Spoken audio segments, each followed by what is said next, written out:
اداکار بلال عباس اور ہانی عامر کے نئے ڈرامہ سیریل میری زندگی ہے تو کے دوسرے ٹیزر نے دھوم مچا دی۔ ARY ڈیجیٹل کے ڈرامہ سیریل میری زندگی ہے تو میں اداکار بلال عباس اور ہانی عامر مرکزی کردار نبھائیں گے۔ میری زندگی ہے تو ڈرامے کو رادین شاہ نے لکھا جبکہ ڈرامے کی ہدایت کاری مصدق ملک نے کی ہے۔ ڈرامہ ہمایوں سعید اور شہزاد نصیب نے سکس سگما پلس انٹرٹینمنٹ کے بینز تلے پروڈیوس کیا ہے جو پاکستان کی معروف پروڈکشن ہاؤس میں سے ایک ہے۔ ڈرامے کی کہانی محبت، جذبات اور رشتوں کے گرد گھومتی دکھائی دیتی ہے جبکہ ناظرین اس کی آن اسکرین کیمسٹری دیکھنے کے لیے بے حد بے چین ہیں۔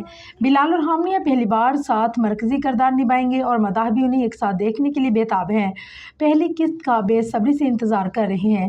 واضح ہے کہ بلال عباس اس سے قبل ARY ڈیجیٹل کے ڈرامہ سیریل ڈنگ میں مرکزی کردار نبھا چکے جس میں عزیکا ڈائنن، نعمان اعجاز، ثنا جاوید و دیگر شامل تھے۔ ہانی عامر بھی فہد مصطفیٰ کے ساتھ بلاک بسٹر ڈرامہ سیریل کبھی میں کبھی تم میں مرکزی کردار ادا کر چکی ہیں۔